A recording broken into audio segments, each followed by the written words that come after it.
everybody, my name's Kelly. Welcome to Layfamilyyarn HQ.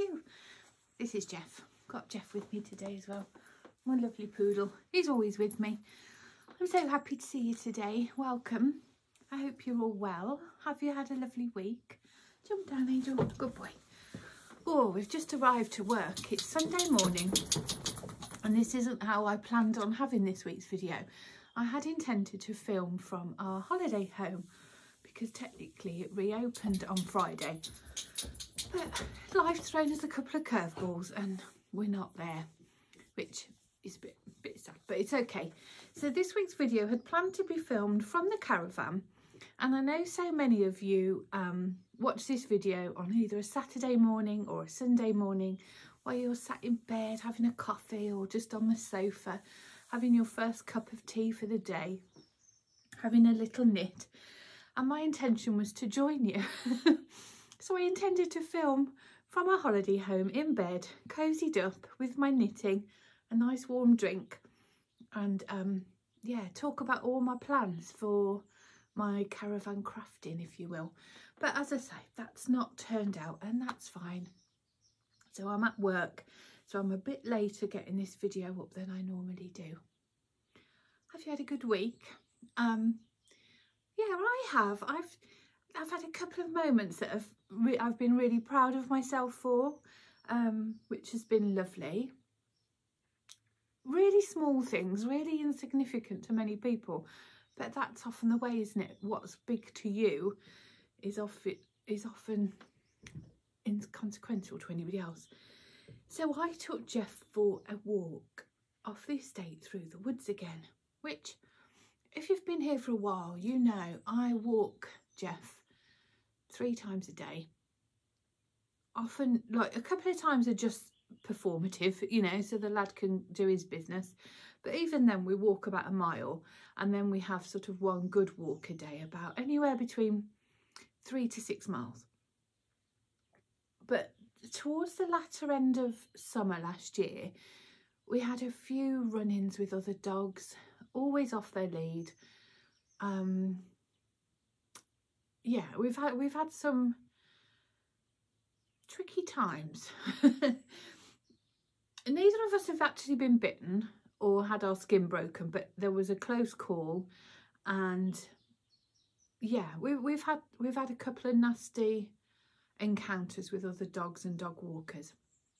They've all, as I say, they've always been off their lead. They've never responded to their owners on recall, and both Jeff and I, probably me more than Jeff now, I'm really, really nervous. And I'm so upset about it because it has stolen my joy in walking Jeff, absolutely stolen my joy. And I'm so angry about it. And I try and push myself, I really do, but I'm really scared, really nervous. And Jeff does pick up on that, obviously. So it's got to the point where I don't really go off the estate, I don't go around the block. I'm better if Nick's with me, but that doesn't always happen, or very often doesn't happen actually. But yeah, this week twice I've said, right, come on, we're going. And actually, when you analyse your fears and your anxieties and your worries, they're often not as you imagine, are they? So the walk, that my most favourite walks, I have actually never seen another dog walker. I've never encountered another, I'm trying to think if I've actually ever seen another human being. I think I may have done, I must have done, but very, very rarely. All the incidences that I reference have been on our estate, on our task-based walk just to go to the bathroom. So actually my fears are completely irrational. By limiting myself to that walk, I am exposing myself to my dangers, if you will. So yeah, I was really pleased, and oh my goodness, I really miss it. I really, really miss my walking. It's not, I mean, it's good for my physical health, but my mental health and just my emotional, oh, I don't know, there's something, if those of you who walk, there's something really special, isn't there, about walking, and to walk in countryside and nature, or just to get out in the fresh air, whether you live in the middle of a city. I know Ali from Little Drops of Wonderful and This Little Wonderful Life, her sort of family vlogging channel, she goes walking, and she's really urban, isn't she? But still, you know, the joy and the benefit from being outside is enormous. So yeah, I was really, really proud of myself for that. I went to do it again today, but oh my goodness, it was slippy. I couldn't even get off the estate. It was so slippy. We've got sort of black tarmac and we've had a real icy, frosty night. So that was good. Unfortunately, my poor Nick, bless him, he's been nursing a back injury for weeks now, months probably. Started off as a niggle, you know, he was a builder for decades, so he's got wear and tear and back issues and knee problems and shoulder problems. Yeah, but he doesn't ever moan, and he doesn't ever stop him working. But yeah, he started off like with a twinge in his sciatic nerve, and then it's just gone on and on, to the point where the last few weeks at work he's been wearing a full-on back brace. He's had his knee braced up from his physiotherapist, and he's just in agony, bless him, all the time. I think a lot of it's work related. I think he's aggravated a nerve, and then because he's constantly in this stress position like this, head down, dyeing yarn, it's just not healing. So I've signed him off sick. He's not a good patient. He's certainly not good at doing nothing. But yeah, he is officially signed off sick. He just needs time. If he sits, I mean, he's really sensible. He's got physio exercises and he knows to rest, do a bit, rest, do a bit. But he can't be at work, you know, bless him. It's just not right. So we've had to make the really, I say difficult decision. It wasn't a difficult decision because it's a no-brainer. You know, Nick being in pain or not, it's a no-brainer. But, you know, it was a horrible decision to cancel our place at East Anglia Yarn Festival. You know, as a business, it was disappointing because, you know, shows provide a huge source of our financial income. Let's be honest, I don't mean to be crass and talk about money, but, you know, shows do provide a big source of our financial income stream. And also the exposure, you know, you meet new people who are potential customers. So on a business level, it's disappointing. We had already paid out lots of things that were non-refundable, but you know, that doesn't bother me at all. Nick is the first and foremost priority. Couldn't care less about money. You know what I mean? It is what it is, isn't it? Nick's the priority. On a personal level, I'm absolutely gutted. Absolutely gutted. My friend Paula, Stitched by Mrs D, was to my right, and my friend Emma from Eldenwood Craft was to my left. I mean, talk about a thorn between two roses, honestly. Oh, I can't tell you how excited I was when we got the floor plan and we saw who our neighbours were. And I know across the way was Georgie from Fibre Fox. And so on a personal note, I am absolutely gutted. But, you know, not gutted enough to be at the cost of Nick. I did have an opportunity, bless her, my friend Gaynor, my darling friend Gaynor. She immediately got on the phone and said, it's okay, I'll come. We'll hire the van and I'll drive the van and Teddy will come and put the stand up and it'll be fine. And Paula said, I'll run your stand with you. James can do mine, you know. And, you know, it was meant with sincerity. It wasn't just a, oh, I wish I could help, throwaway comment. It was truly, truly meant. And that just means the world, you know. But no, Nick and I are a pair, you know, and we're a team. And, yeah, it's the right thing to do. So, yeah, that's that. So, again, we haven't gone to the caravan because Nick has to crawl under the caravan and faff around hooking up stuff. I don't know. Anyway, the drive would be too far. So we've just had a few days in his bed, and I said, you need to be in your own bed where you're comfortable in. So that's what he's done. So it's just me and Jeff at work today. So I thought I'd film from here. Oh, I do look like I've got bags under my eyes. I'm blaming these varifocals because I don't think in real life they're that bad, or maybe I'm just I don't look in a mirror very often. Well, I don't look in a mirror at all until I speak to you guys, and then it shocks me. Maybe I need to look in a mirror more often, apart from when I brush my teeth. Or either that or I'll start wearing concealer. I think the varifocal magnifies them. Maybe they are just that bad. Anyway, don't matter, does it? We're amongst friends. So I've got lots to show you today. Oh, I suppose the good news for you guys who weren't attending East Anglia Yarn Show is that the shop is loaded. So all the palette packs that I showed last week are now on the website. We've had a complete restock of the Doodle decks by Pacific Knit Co. They're all on the website. All our tonal core collections uploaded. All our colour pops are uploaded. Yeah, so I suppose that's the benefit, isn't it? So I've got a few things to talk about today. I am going to talk about my caravan plans. So ordinarily at the caravan, I don't typically leave projects there to work on solely while I'm there. I generally just cart back and forth whatever I'm knitting or working on at that time. Do you see this tag?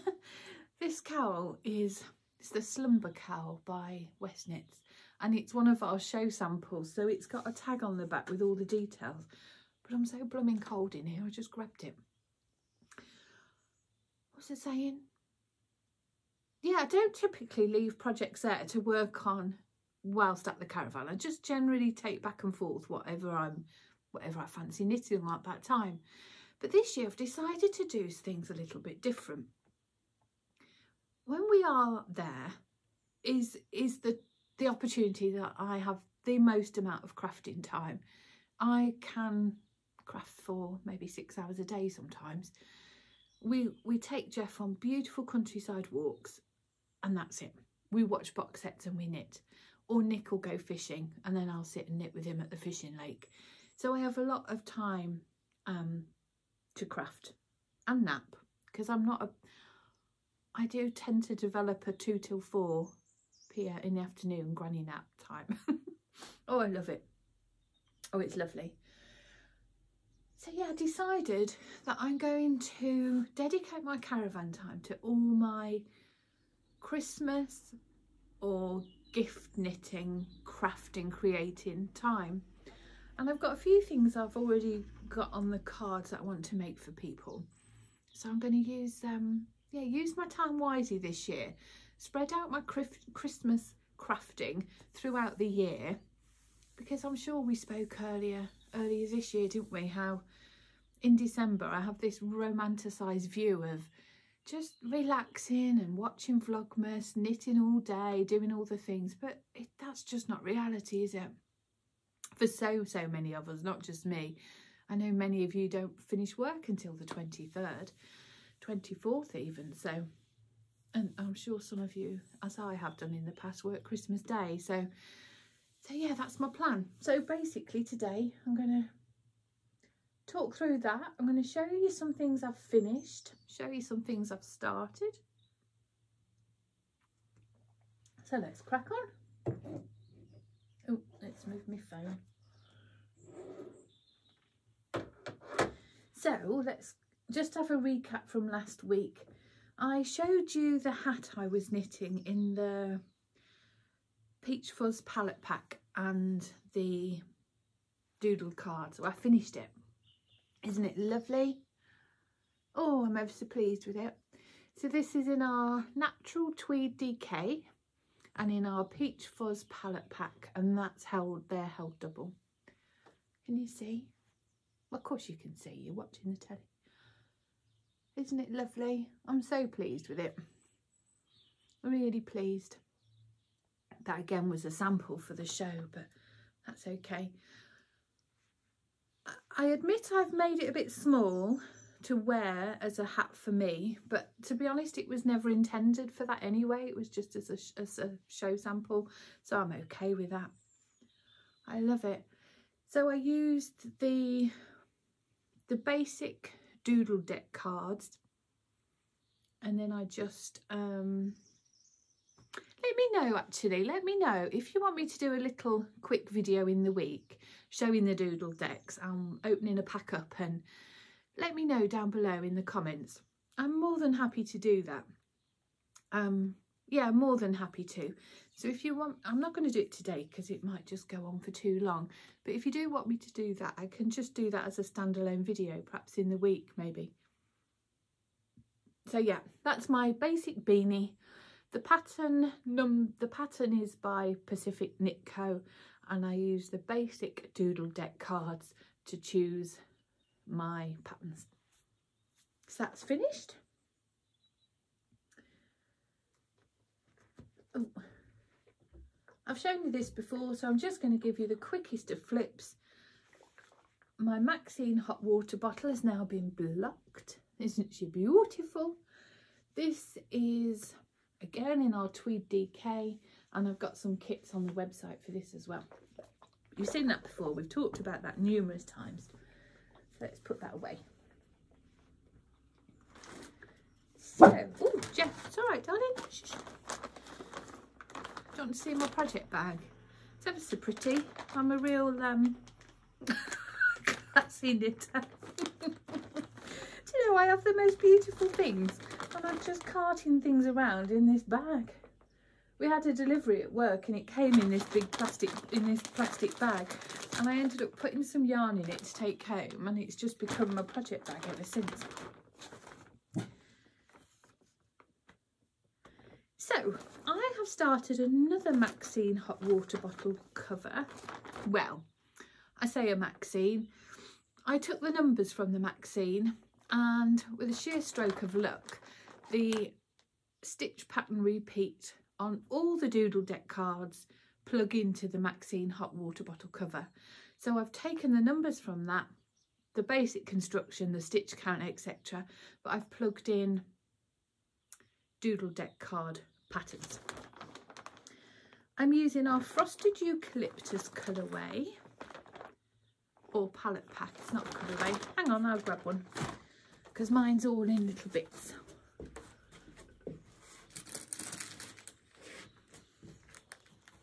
Here it is. I showed you this last week, and somebody asked they would like to see it knit up, so yeah. So that's the Frosted Eucalyptus pack. And this is the starts of my hot water bottle cover. Now, oh, it is unruly beast, isn't it? Isn't it pretty? So I've used the winter deck for this one, and I've put in these little snowflakes. I love this pattern. It's really fun. Well, I love them all. I'm halfway through this snowflake. Let me tuck them inside.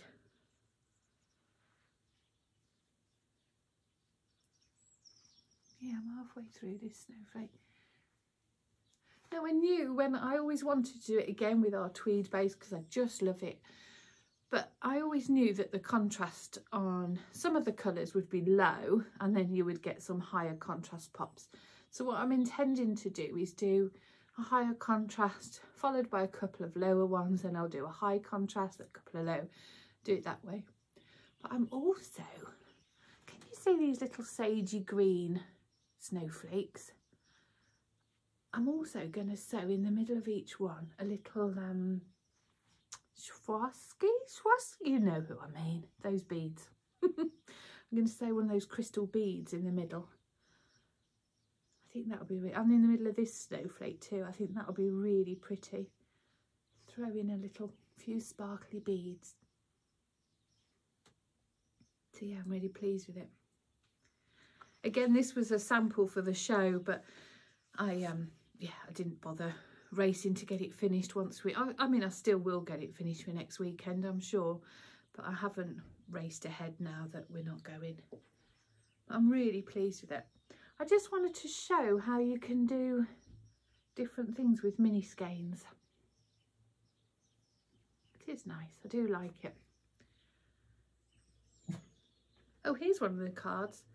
So this is the snowflake that I'm currently working on. This is one of the Doodle decks.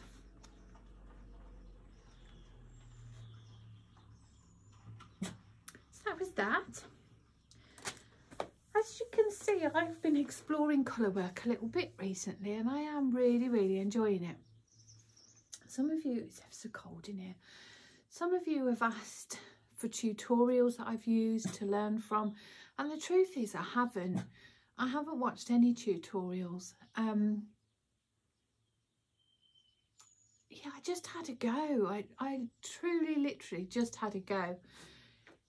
Now, before I was a knitter, I was a prolific cross stitcher, and I do think that having that skill of reading a cross stitch chart almost made a colour work chart, the skill of reading that, somewhat transferable.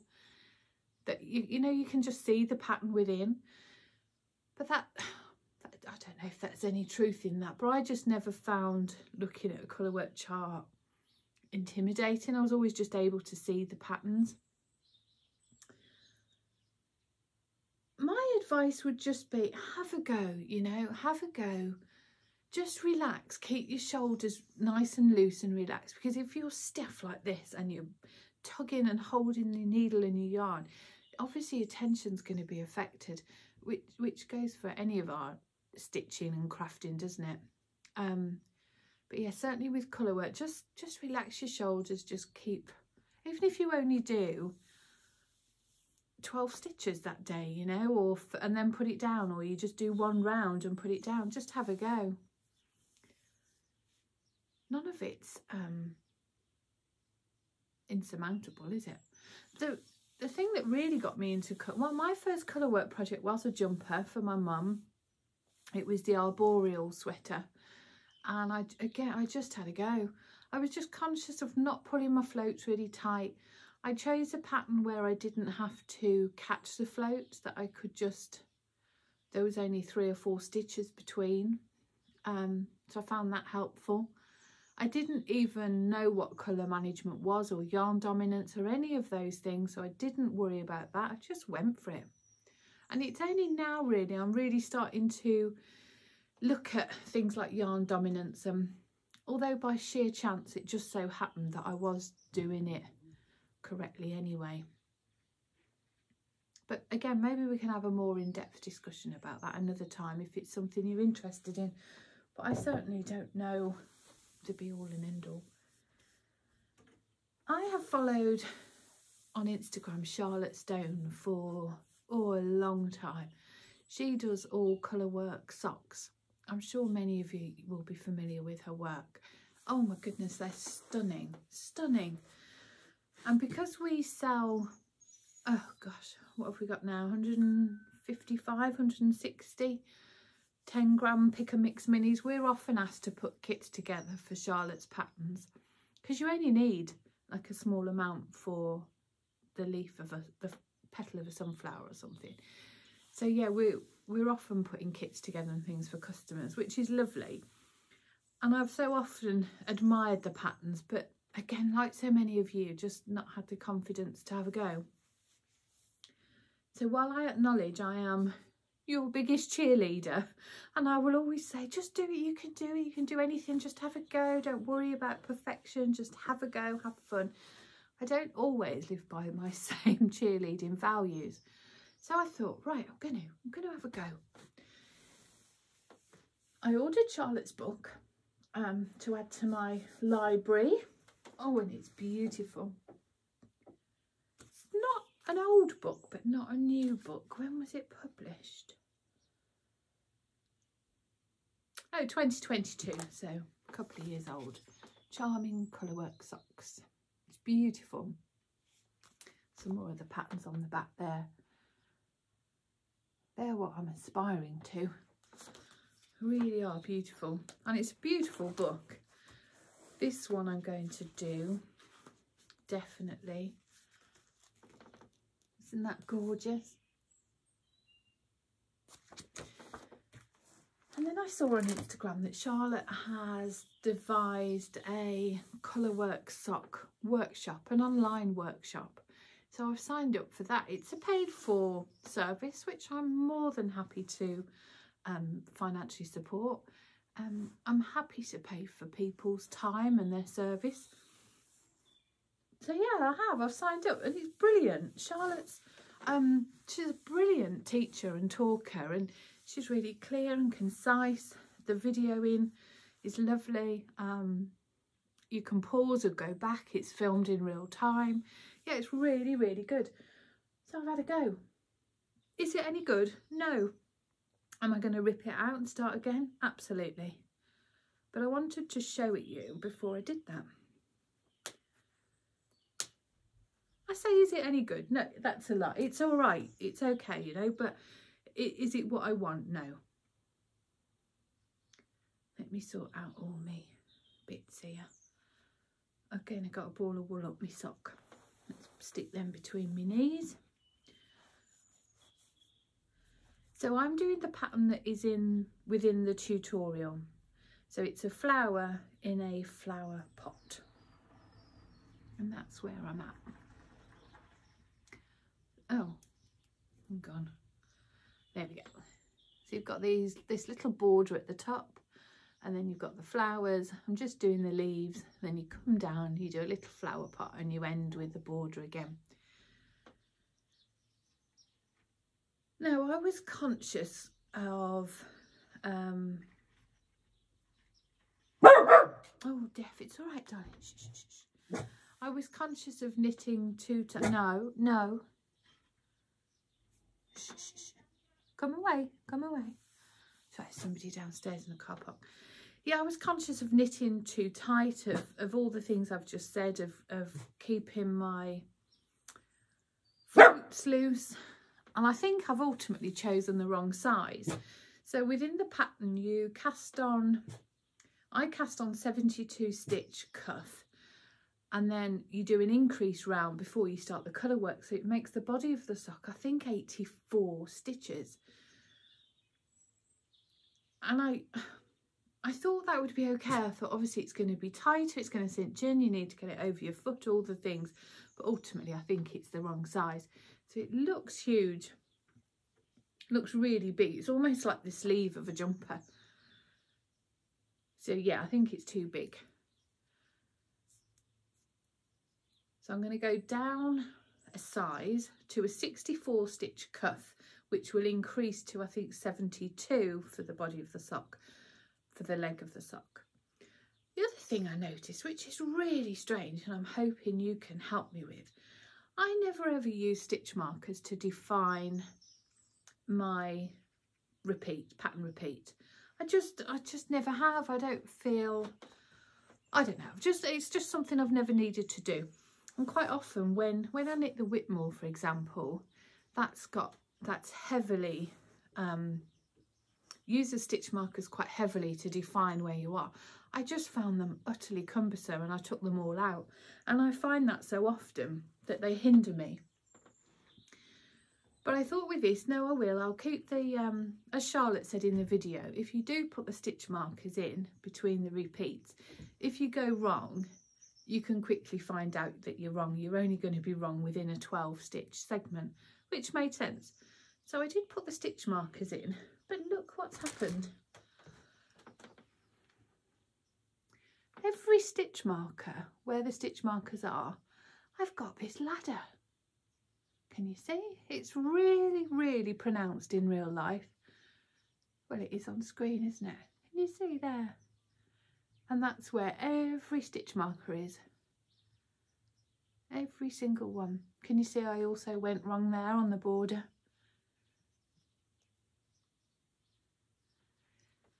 So yeah, my edges, I'm doing this magic loop, but I haven't got a ladder at either end. It's just where those stitch markers are. How bizarre. I'm thinking the only thing I conclude is that they're just providing a bit of bulk where the yarn is travelling. It's creating a bulk and therefore a ladder. Isn't it really obvious? And I'm not sure. Nick said it'll block out, and I think it will, but I think you would have to stretch it quite significantly. And even then, look, because it is a ladder, you can see bits of the red behind. So yeah, I'm just going to rip it out and start again. And I think that's the attitude I have to take forward with my exploration into colour work, and particularly colour work socks, is they're not going to be okay or perfect or how I want them the first time, and that is absolutely fine. I've really enjoyed the process of knitting it. I've really enjoyed learning it, and I'm okay about ripping it out. So yeah, thoroughly enjoying it, but it is going to get ripped out and started again.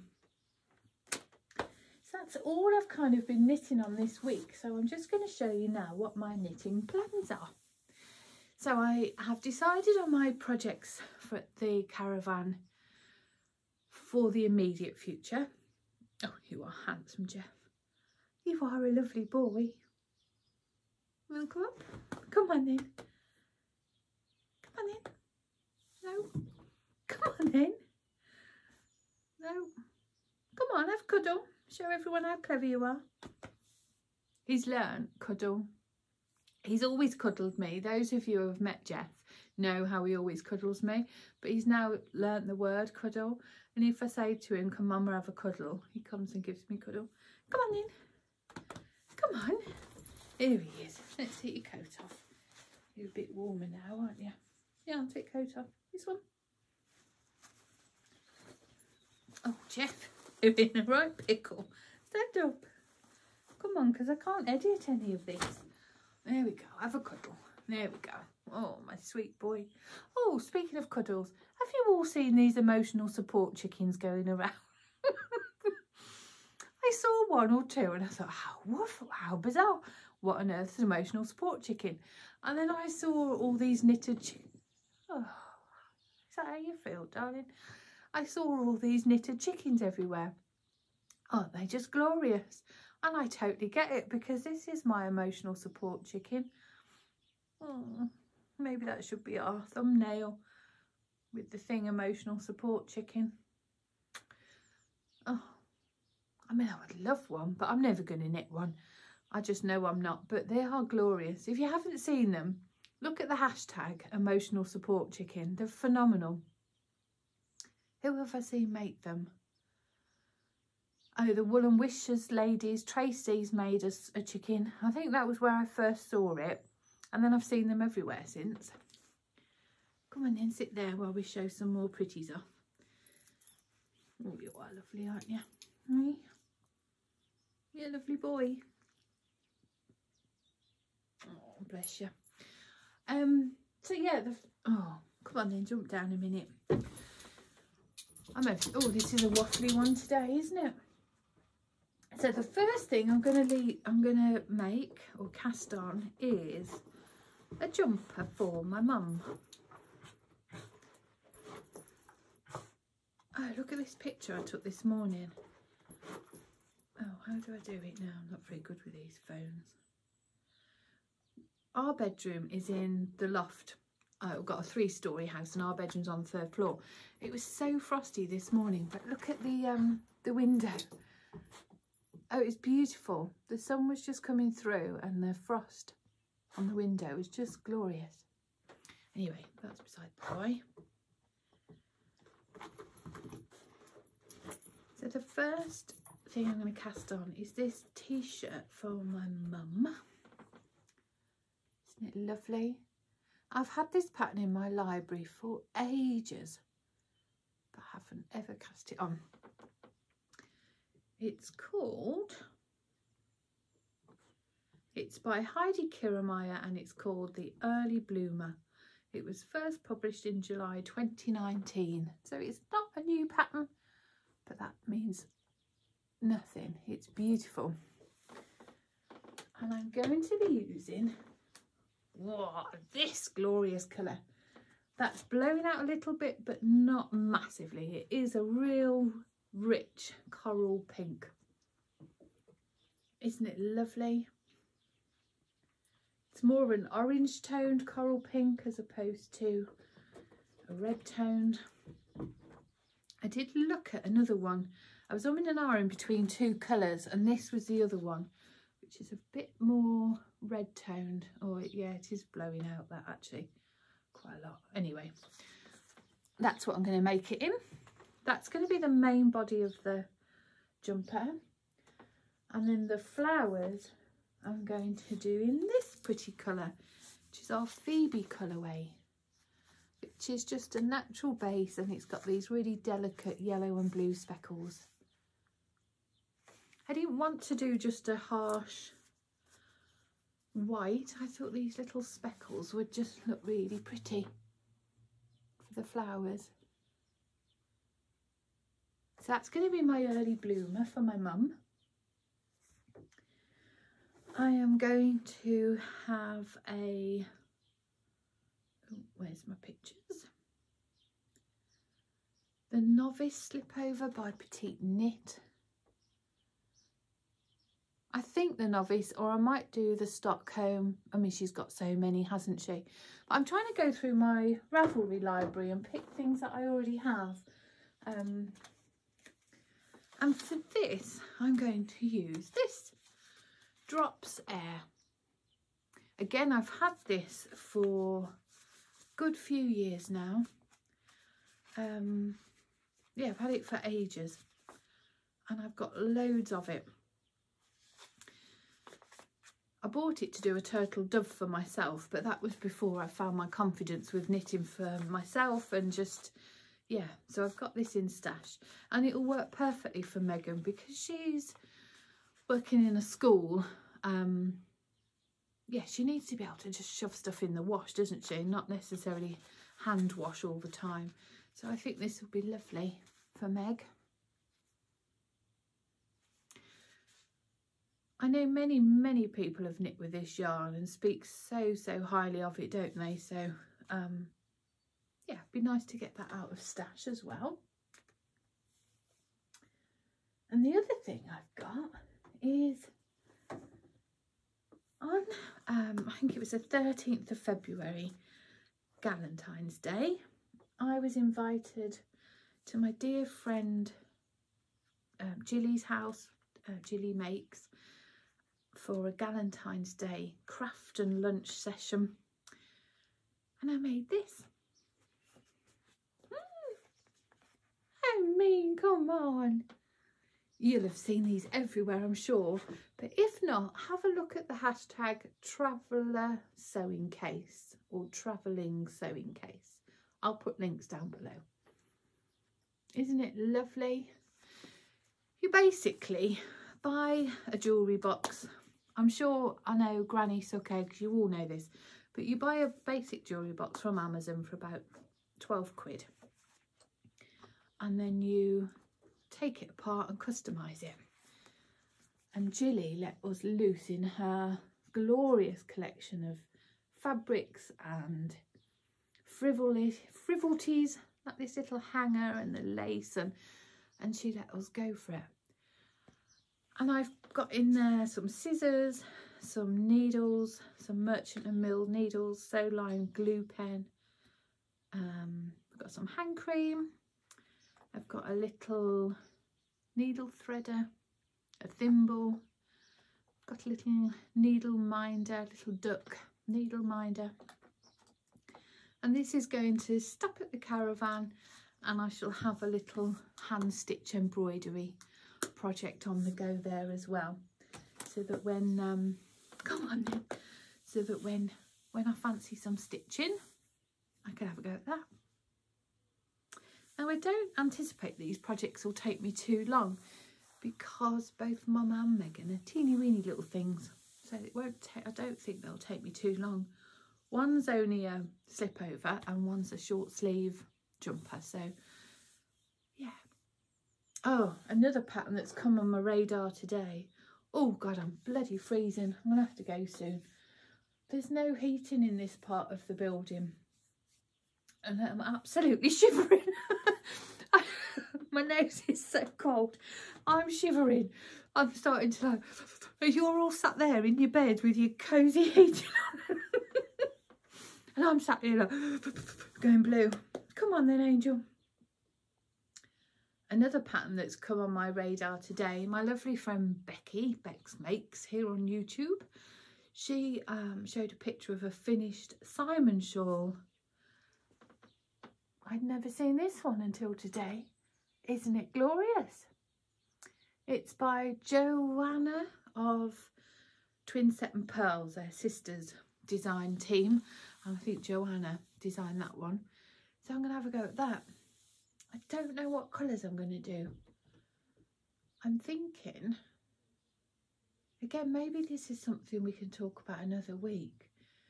But we have our core collection, right? So we have 10 tonals within the core collection. We've got browns, blues, greys, greens, and Nick's just developed blues. And they go from really pale to really dark. And the whole purpose of starting this core collection was that, as it sounds, it is the building blocks of our whole yarn range, really. So any of the tonals work with each other. So if you go from either end of the spectrum, you're going to get a high contrast, but if you work your way in, you'll get a lower contrast.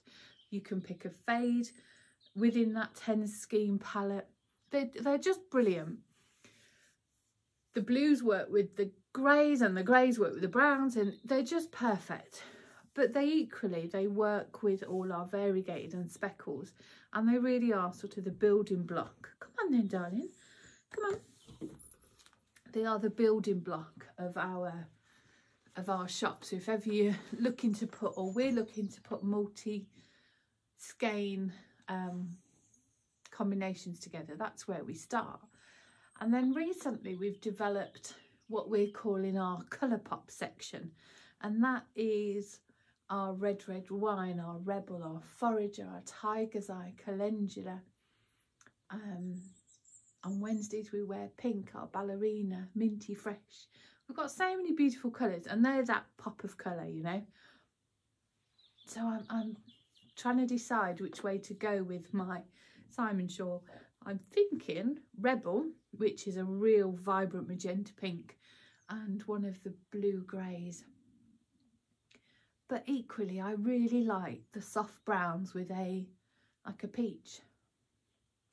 Who knows, maybe I'll have that next week for you. Who knows? So many things, isn't there? But let me know if you want me to do a little standalone video about the Doodle decks. I'm more than happy to.